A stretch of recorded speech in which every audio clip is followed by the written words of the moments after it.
Hi, I'm Lindsay Daugherty, the head of operator advocacy at Sage, and this is Heard in the Halls. In this episode, we're going to sit down with Scott Haynes. He's the COO at Blake Management Group, and he's going to help us discuss the good, the bad, and the work that's left to do. So I'm going to welcome Scott Haynes. Hey, Lindsay, thanks for having me. Hey, Scott, just tell us a little bit about yourself. Like, how did you get into senior living and why are you still here? It's a great question. So about 30 years ago, was going to school, like most in school, had no idea what I wanted to do. Got some advice from my parents about healthcare and tried that avenue as an intern at a community in Altamont Springs, Florida in 1997. In the moment I stepped in the doors, that was it for me. Something just clicked. The residents, the people, the engagement. I knew it was kind of my forever home, so to speak, and what I wanted to do. And been doing it ever since. Yeah, that's amazing. Because I've known you for a bit and mostly through Blake, which you've been there almost 11 years. I mean, that's crazy. That went fast. Very fast. Like you said, we've gone, you and I go back several years. And yeah, healthcare is funny, right? Because once you're in it, you're in it. And I think you either have a passion for it and it's something that drives and motivates you and gets you to wake up, early in the morning and do what we do, or you don't. And for those that have been in it, like us for a long time, there's no better calling in industry I'd rather be in, for sure. Yeah, no, I think that's why I was drawn to you at the very beginning, just your passion for the industry and the dedication, which was just admirable. And that's also why I know that you're going to be great at this conversation of really talking about the truth, right? Like what's happening in senior living, the good, the bad, and what can we do differently? And so that was kind of the first question since you've been with BMG almost 11 years. Tell me, like, what are you most proud of? Like, what does that look like to you? Like, what are those moments? Yeah, for me, it's the people. It's the frontline team members. It is the compassion, the energy, the motivation that they show each and every day. My time at Blake Management Group, we've been able to build just great culture, but it starts with people. I'm a huge advocate and fan of Richard Branson. Everything for me starts and stops with our frontline team and our associates. We don't focus on our residents, and I know that's kind of taboo to say. I focus on our team because our team is the one who are taking care of the residents, and stole that directly from Richard Branson however many years ago, that if I ever got into a position of influence and able to set culture and the tone for a company, I wanted to do that, to say, let's focus on our team members, the second shift, third shift, PAs, nurses, caregivers, servers, housekeepers, everybody that contributes to the success of the community. And if we focus on them and engage with them and we train them and we invest with them or invest in them, they'll take care of the residents. They'll take great care of the residents. I think in senior housing, though, a lot of times we bypass the team members and we focus solely on the residents and the families, which of course is important, but we miss that critical step of, the people, the most important people who are actually delivering care, right? Because I'm not there at 8:00 at night giving a shower, nor am I there at 6:30 in the morning cooking breakfast.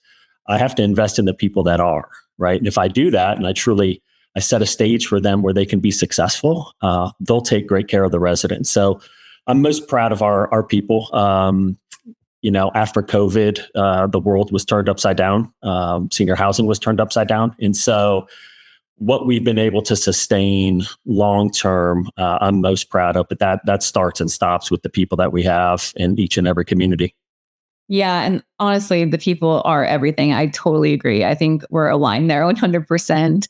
And I know you're pretty hands-on to make sure that that's happening. So that's kind of the next question. When you go into a community and walking the halls, how do you know you're in the right direction? What are you looking for? Like, how do you know you're on track on supporting the people? Yeah, great question. It's feel for me. It's culture. It's the atmosphere. I relate it to walking into a hotel or restaurants or any environment for that matter, right? You use your senses. We're not robots. So when we walk in, we can look at spreadsheets, we can look at data, We could look at reports, and that again plays an important role, right, in managing communities. But when you walk into a community and you see caregivers or housekeepers or the concierge or servers engaging with residents, having meaningful conversations, that to me will kind of give you your barometer, so to speak, on whether or not a community is truly healthy, right? How is it feeling?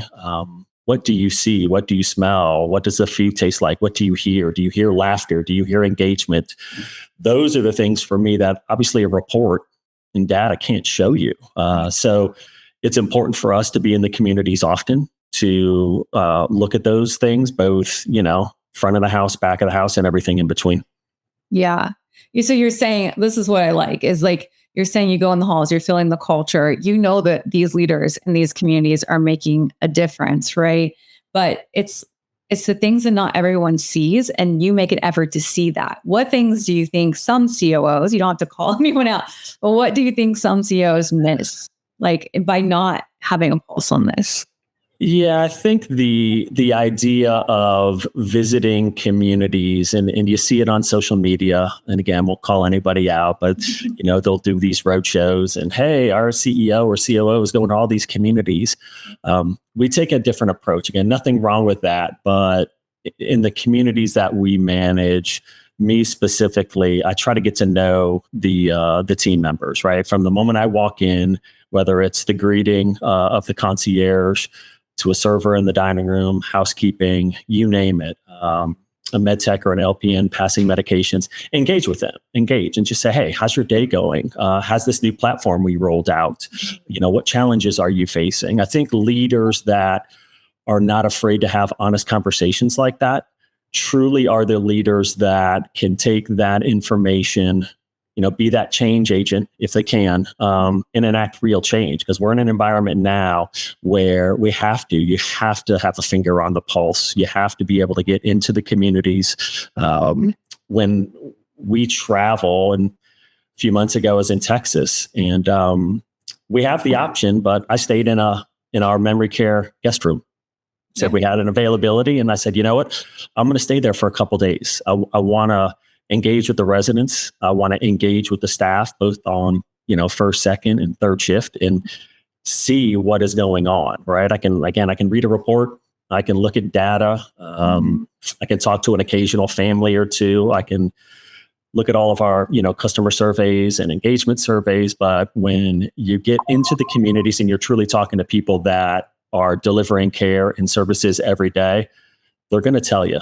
They're going to tell you the good, the bad, like this podcast. They're going to tell you, what is going on. And you have to be, as a leader, you have to be willing to accept that and understand that, hey, that's their perspective and that's real to them. So, and then be in a position to, if you can, make necessary changes. Right. So we miss, I think, a lot of accomplishments, right? So maybe the small things that we just brush over. Is there anything that you think deserves more recognition than it gets that happens in the community? Yeah, I think the time and the engagement, the things that are behind the scenes that most of us don't see, and every now and then you'll hear, from a family member or a resident, are those meaningful moments. It could be a resident that is just having a bad day, or a spouse that is grieving after a loss of a loved one, a resident that is on hospice, and acting as sort of a supplemental family member, if you will, in between the family visits. Those things don't get the recognition they deserve, right? Because a lot of those are behind the scenes. But we try to internally to recognize and really celebrate those moments, because those, again, are the moments that, unfortunately, don't get enough recognition. Our industry, and this is just, globally, if we're in the news, it's usually not for a good reason, right? It's something catastrophic has happened, or an event at a community. We don't celebrate those meaningful moments, I think, enough. We try to, as an organization, through some internal systems, to recognize that. But I think in general, it'd be nice to get senior living kind of, on the forefront of say better news versus news that is always kind of negative in nature. I know it is upsetting. Even I mean, I don't even think that the news people realize like 99% of the time we're giving every moment of every day to these residents, these families. And we might mess up because we're human. We might have the wrong person in the right position doing the wrong thing, but we handle it. Um, it is hard. It's disheartening sometimes that the good stories don't make the news, just like the bad, which we do need to improve. And that's kind of what I want to talk about. So let's talk about some of the bad. Like, what are the challenges you've been working with and you just still don't have a solution for? Like, it's there. You just, how do we fix it? I think probably like most providers, Lindsay, it's creating just a sustainable workforce model, right? For our frontline team members. Again, going back to COVID, it wasn't perfect by any means before COVID. But COVID and post COVID really made us adjust our way of thinking with respect to scheduling, pay, flexibility, et cetera. So, creating a sustainable workforce model that allows, higher retention, lower turnover, but at the end of the day, happy and engaged team members. Because again, for us, going back to the original point, it's if you have engaged team members that really have a passion for serving seniors and you create a sustainable force model that allows them to do that and not only focus on work professionally, but outside of work. That's, where ultimately Blake Management Group wants to go. And I know it's been on the forefront for us for a while. It'll continue to be on the forefront. It's evolving, it's changing each and every day. But it's something we work on and focus on daily. If you were to walk in and pull a few caregivers into a circle and say, hey, we really want to work on this workforce problem. We've had it for a long time. What do you think they would say would fix it? I think time, more time with residents, more time with families, more time to be able to document, more time in between, a difficult, maybe they pulled a difficult shift or shifts. Giving them more time, more flexibility, I think would certainly help. When I go in to a community and I'm talking to caregivers, it almost seems like in a lot of the cases they feel rushed, right? Like they've got to accomplish a certain task and then they got to get on to the next task. And while that's important, right, for efficiencies, at the same time, we want to make sure that those interactions are meaningful. I don't want caregivers to be robots just to say, complete that task, then that task, then that task, right? Each interaction is meaningful in nature and specific in nature. So I think a lot of them would tell you, time. I had more time in creating schedules that allow that, right? Whether it is, their schedule in general or just how we allocate tasks through a 8 or a 12-hour shift. Do you think we can afford to do that in senior living, give the time? Part of me says, yes, we can. If there's a will, there's a way, right? I certainly think we can. There are platforms out there that allow us to be more efficient. So I think we can, but right, senior housing now is kind of at a crossroads where you have a lot of players coming into the industry, private equity, et cetera. So we have to be cognizant of the fact that, we have a business to run and we need to be strategic in that. We need to be efficient in that. We got to, understand the financial ramifications of adjusting schedules or tasks, et cetera. But at the same time, you got to be, aware of the fact that, again, the most important people in our communities are the ones that are hands-on delivering that care. And I think if you focus on that first, there's a way to check both boxes. But nobody's quite figured it out. I think we're getting close and tweaking it each day. But I think there's a way to do it. We got to continue to work at it. Yeah. And I think too, like sometimes we forget to add in like the other cost, right? Like what is the turnover cost? What's the retraining cost? What is the internal, the recruiting cost? Like what are all the other costs that would be impacted by making this change? And the problem is too, is like, it's going to take a bit to get happen. So you make the changes, people buy into that. They see that, okay, it's real. And then you start retaining and you recruit less, but that's going to take years. So there may be a bit of a loss in the beginning. And there's no real numbers to see what that would look like because no one's really made that full change. Yep. So It's hard to quantify for yeah. sure. And we keep doing kind of the same thing over and over again, right? And expecting a different result. I think now, though, most providers, I could speak on behalf of BMG, and I know just across the industry that we're almost forced to now, right? You have to look at our workforce a different way. And if we don't adapt and we don't change and we don't make the necessary, changes in that kind of that streamlined workforce model, again, like you said, we're spinning our wheels. So I think there's a way to do it. But the impact of turnover and, low retention, high turnover, that it has, that impact that it has on residents and families, that is just, it's so devastating when you have just those key members, whether it's the department head team or the frontline team members on any shift. When there's constant turnover, it is hard to just create an environment that, like we were talking about before, when you walk in, feels good and is engaging, and people feel confident in, who is taking care of them. And, that culture, that vibe, that atmosphere just feels good. And typically for us, when you see communities that have that and have sustained that, their turnover is low, their retention is high. They've had department heads and frontline team members that have been with them for quite some time, right? And it shows. So that's the goal. I mean, they do become family. That is one thing I feel like we miss sometimes is it's not a job, just a job to some of these caregivers and associates and leaders.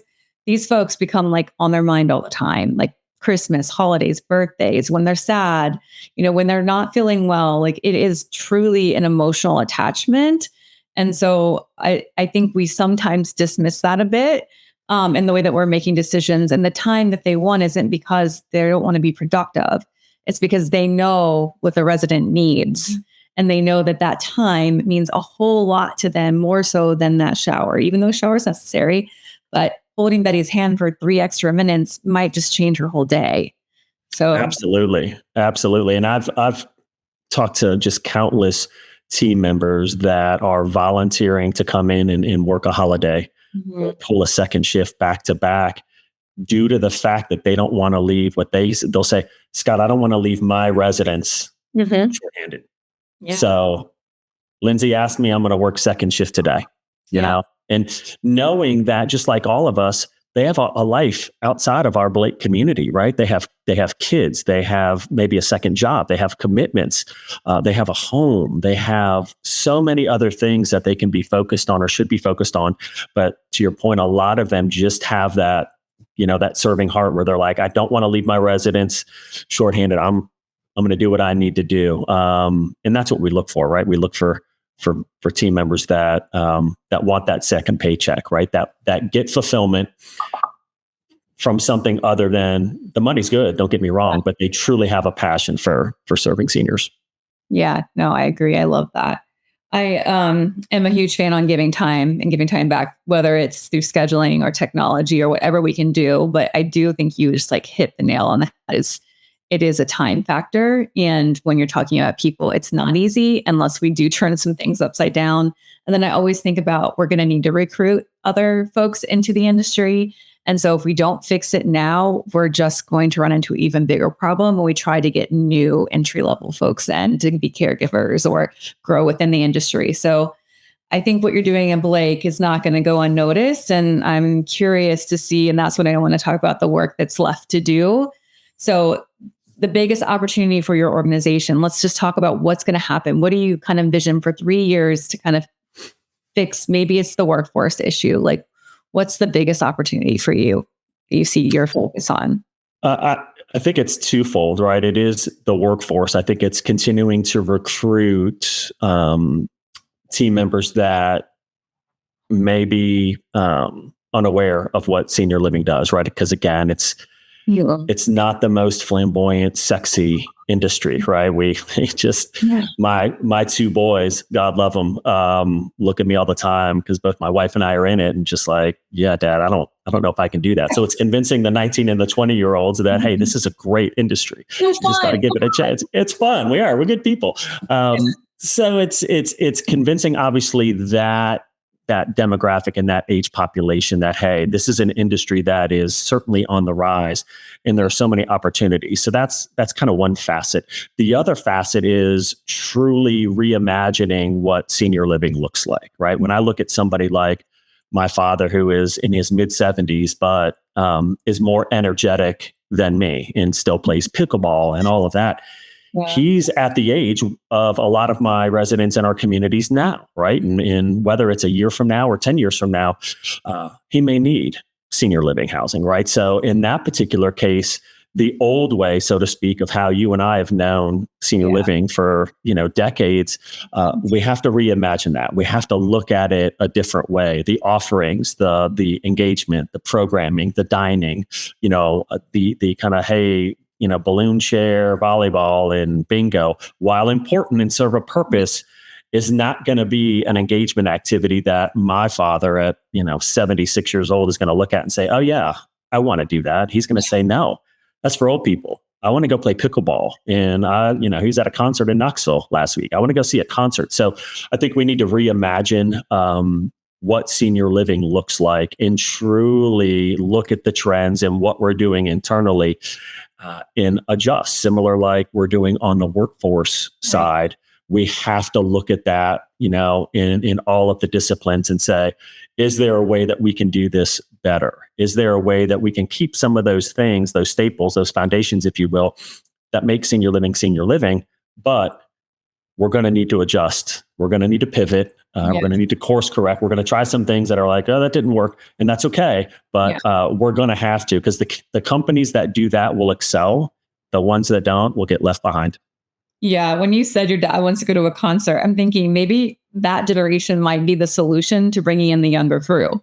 Because honestly, if it looks and feels different, they may be more attracted to that. Like, oh, well, I'm escorting 18 residents to a concert this weekend. That's my job. Like, how fun is that?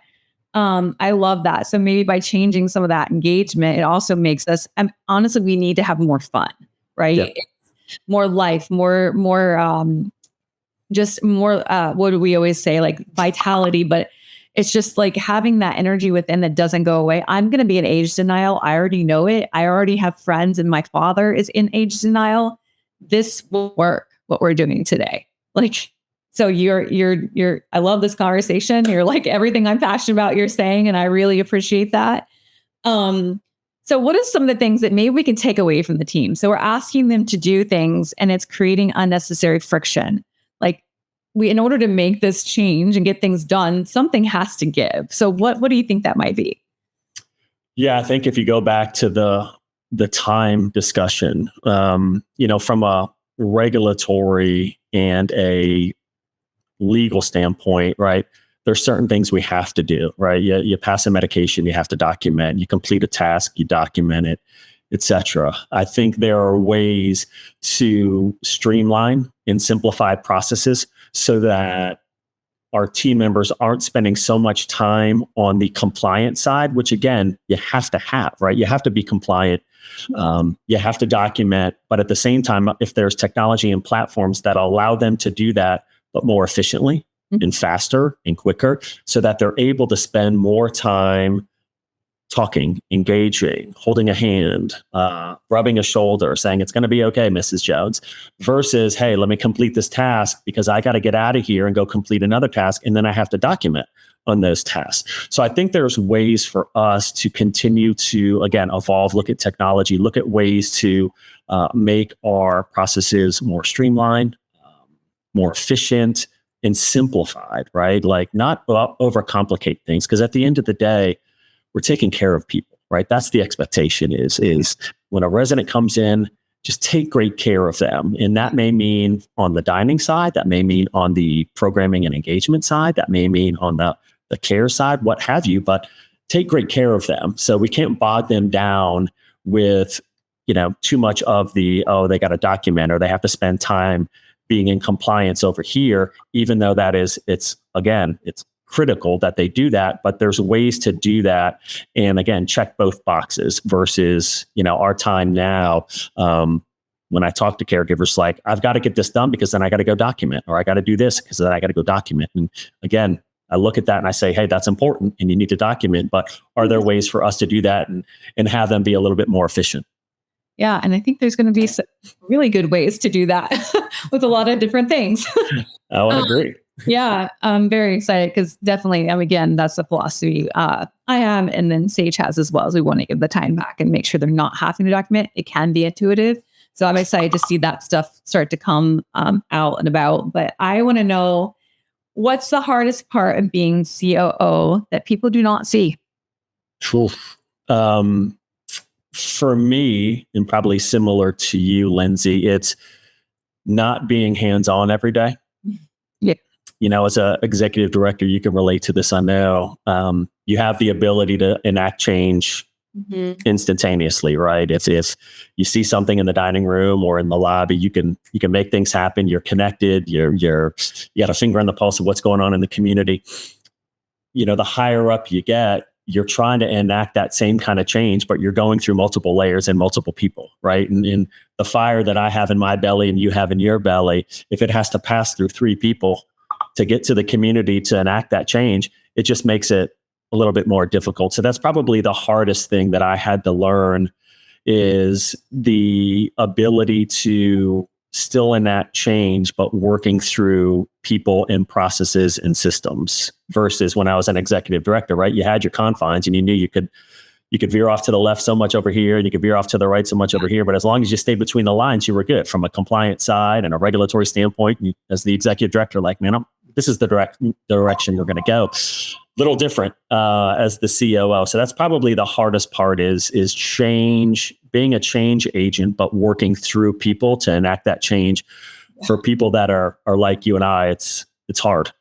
Yeah, you're singing my language. That was the hardest thing ever. Is I thought that I wanted to grow as an executive director, and I'm so excited to start moving up through the whole chain. And then the further I got away from that position, the more I felt like I was missing something. I do anything to walk back in the community, talk to people and make things happen. But no doubt. Yeah, no, I get it. But it is rewarding. I'm sure it is for you as well, as when you start to find like the right team and the right regionals, the right VPs and the right executive directors in the field that all get it and all are aligned. And so when you see things happening before you even have to say anything, it's pretty like euphoria, right? Like, oh, thank goodness. It is. Yeah. When you see things like that impact, somebody's life at the community, local level, it warms your heart. I love my time in the communities. I miss it. But it's extremely gratifying when you're initiating change globally and you see it really on a daily basis when you go into the communities that it's impacting, residents and families and team members. There's no better feeling than that. Yeah, it's amazing. I love that. What specifically have caregivers taught you about leadership?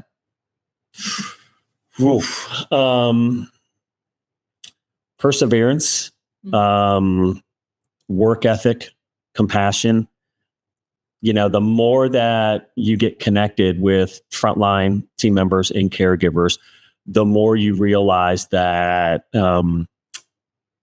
they have struggles just like we do. And in a lot of cases, a lot more struggles, right? They're working multiple jobs. They're balancing professional and personal, that life of kids and work and partners. And when you talk to them and you realize that they're still coming, whether it's they've been with Blake for 3 months or 7 years, and that they come in every day with a smile on their face, like it's the best day ever. To me, that it's just so humbling, and it makes you look at your life and say, okay, wow.